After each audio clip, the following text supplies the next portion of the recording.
a Great Day, Washington. I'm Kristen Bursett-Harris. And I'm Marquette Shepard. We are joined today by an iconic hip-hop group. They literally started the crossover hip-hop movement in the music industry and around the world. The Sugar Hill Gang will be here live in studio. That's pretty awesome. It's pretty cool. We're excited about that. We're practicing our rap skills. Yeah, we got a lot more practice to do. Plus, we have expert financial advice for our neighbors who are out on furlough due to this partial federal government shutdown. But first, we're going to send it over Mary Marshall for a look at our wintry mix coming our way. Mary, what can we expect? Oh, we can expect some rain and a wintry mix, just as you alluded to, and that's going to start for us once again tomorrow. Now, this morning, we had some snow earlier that has since moved out, and temperatures are now coming above freezing. We're expecting high temperatures today between 42 and 46 degrees under partly cloudy skies. Let's get to the headlines that you need to know about. Saturday, a wintry mix changing over to rain. Flooding is possible. Those are our key threats for Saturday. Sunday, rain changes over to snow with falling temperatures and a flash freeze possible. And then once we dip below freezing on Sunday, we're going to stay below freezing until Tuesday afternoon. So that's more than 24 hours of temperatures below freezing. Now, snow is not the star of this show. We're only thinking small amounts of snow, perhaps a trace up to an inch or so, which is evident that the models have been pretty consistent on. Topper and I have been looking at it over the past few days, and that has been the consistent story. So really, it's the falling temperatures and the threat for flash freezing. Upper 30s on Saturday with the wintry mix changing over to rain by around 6 o'clock in the evening, and then Sunday rain to snow. Whatever is left on the ground when those temperatures start freezing could very well freeze over. We'll top out at 46, but temperatures quickly plunge to the 20s by the afternoon. Coming up in my next update in about 20 minutes, we'll look at these storm systems by the hour. Let's send it over to Larry now. Mary, thank you so much. It is now day 28 of the government shutdown, and thousands of workers are starting to feel the impact. It's a political tit-for-tat happening between House Speaker Nancy Pelosi and President Trump. Pelosi asked Trump to delay his State of the Union address to Congress because of the shutdown. And in response, the president denied Pelosi's plane request for an overseas trip to visit troops in Afghanistan. In a letter, President Trump said that it would be better if the House Speaker were in Washington negotiating to reopen the government. The White House also canceled its delegation's trip to the World Economic Forum in Switzerland.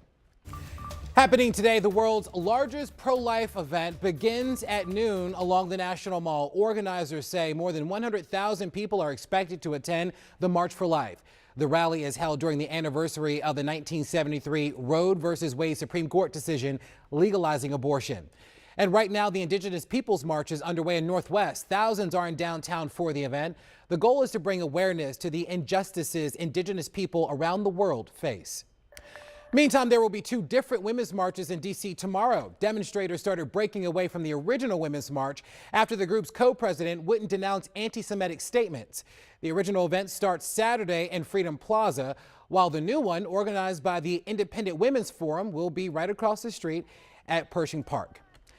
We have a recall to tell you about this morning. Hyundai and Kia are recalling 168,000 vehicles. It's to fix a fuel pipe problem that can cause engine fires. So here's a list of those vehicles that are impacted. We're talking about 2011 to 2014 Kia Optimas, 2012 to 2014 Sorento SUVs, 2011 to 2013 Sportage SUVs, 2011 to 2014 Hyundai Sonatas, and 2013 to 2014 Santa Fe Sport SUVs. An Atlanta-born star is set to perform at Super Bowl 53. Seven-time Grammy Award winner Gladys Knight will sing the national anthem before kickoff at Mercedes-Benz's stadium in Atlanta. Now, we've learned over the weekend that Maroon 5, along with Travis Scott and Big Boy of Outkast, will also perform during that halftime show. Knight will have to keep her performance tight. She's slated for just 1 minute and 50 seconds to sing the national anthem. Over to you. Well, thanks, Larry. As this government shutdown continues, federal employees and contractors in our area and across the country are feeling the impact hard, and many people don't know how they are going to survive financially. So here are some tips on how to manage during this shutdown is financial professional Tavon Jackson. Welcome back. Welcome. Thank you so much for having me. So we're going through the shutdown. There's no end in sight right now. So what options do people have? What should people know?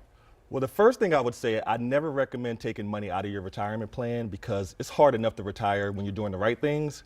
But if there is an emergency and you can't pay your home or you can't put food on the table, then you have to look at those options. So with the thrift savings plan, you have two things you can do. You can withdraw money or you can take a loan.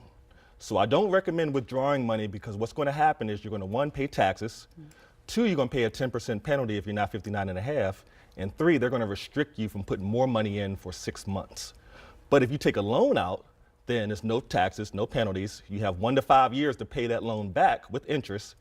So you just really want to make sure you talk to a financial professional to determine which one you should do. But all you do is go to tsp.gov, look at the form TSP 21, and that's how you process the loan for the TSP. But I do not recommend taking out a withdrawal. Okay, now are there any loans specifically tailored towards these furloughed employees with no or low interest? Yeah, there's a lot of loans out there. I know Navy Federal Credit Union's offering $6,000 0% interest-free loan, and also Transportation Federal Credit Union is offering $3,000. Also with your IRA, some people have IRAs, maybe they're self-employed, or what you can do is that you can actually take money out of your traditional IRA as long as you put it back in 60 days.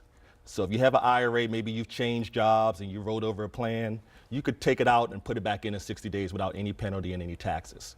If you have a Roth IRA, then that money has already been taxed. So you can pull that money out tax and penalty free as well, but only what you've contributed. So if you put in 10,000 and it's grown to 15,000, you can only take out that 10. So people have options. It's just a matter of knowing the facts and knowing which one is right for them with the least amount of penalties. Because we don't know how long this is going to go on, but it's also good for us to know this in case anything is to happen, emergencies in our lives. And there's resources out there. You can talk to your financial advisor, or you can actually call the TSP Thrift Line. And when they put that automated teller up there, just push pound 6 times, they'll get somebody right on the phone for you. So keep hitting pound. Keep hitting pound. All right, so you also advise people to insure their retirement plans. I didn't know there was such an insurance. There's a lot of people out there who had no idea about this. So we get insurance on our home, insurance on our car, appliances, but they don't realize that you can actually insure your retirement. So this doesn't apply to everyone, but if you are 59 and a half or older and you're still working for the government, you're actually able to move your plan out of there. So you can move your plan directly into an IRA and turn it into a pension. And what a pension is, that's a guaranteed check that you're going to get for the rest of your life. So it's similar to the lottery. When people hit the lottery, they have the option to either take a lump sum, which most people do, and then what happens? They end up spending it down They're and going broke in broke. 3 years. Broke in 3 years. Or you can actually get a check for the rest of your life, which most people don't choose, but you should. So you can live your best life every month, spend everything, but then the next month you're rich again. So that's why a lot of people should insure their plan if they have a TSP, they're 59 and a half or older and still working for the government, or they have an old 401k out there as well. And then you say contact your creditors. Sure. I always say contact your creditors before they contact you, because we had a couple of clients who had life insurance policies, and they called me and said, hey, I don't think we can make the premium payment this month because we're worried about it lapsing in the shutdown. So we actually called the companies together, and not only did they understand what we were going through, they gave us till March to make a payment. And that wouldn't have happened if we didn't reach out to them ourselves. So anybody that you owe money to, make sure you give them a call, because what's the worst they can say? It's no. You can always ask. Always ask. The worst answer is always no. And they all know that what you're going through. I mean, if you don't know the government shutdown and what the situation is, they know what's happening. Exactly. Okay, so assuming this shutdown ends soon, we'll all kind of keep our fingers crossed on that one. What can people do to prevent this type of financial distress in the future in their own personal economy? We can't control the government or politicians, but we can control what we do. Exactly. So the biggest thing, this whole thing comes down to a lot of people are living paycheck by paycheck. And also a lot of people do not have an emergency fund. And if you work with any financial professional, or you listen to a financial professional, Susie Orman, Dave Ramsey, what's the first thing they say? 3 to 6 months living expenses in a bank. So the problem is we don't have that. So a lot of people are paycheck by paycheck, and we don't even have a week worth of savings. So I think if you set aside money each month, once the government shutdown ends, I think we'll be okay the next shutdown if you have that 3 to 6 months. And I want to ask you real quick before we let you go, because there's all the talk about some of the workers that are going to have to file for unemployment or find other streams of income. How could somebody do that? Because I know there's rules and restrictions for the government workers. Yeah, I would say your biggest asset is your ability to make money. And you should never let any individual, any corporation, any government stop you from getting a paycheck. So you have to do what you have to do. There's nothing wrong with driving Uber. There's nothing wrong with renting out one of your rooms for Airbnb. You have time. It's been a month. You could have got your real estate license, your life insurance license. I heard about a few people who had a cheesecake business making a lot of money doing that as well. So maybe it won't be profitable for you right away, but it will put you in a position that next time this happens, if it does happen, you're going to be good. Tavon Jackson, thank you so much. Thank you so much for having me. Powerful words from a financial professional. We'll be back with more Great Day after this.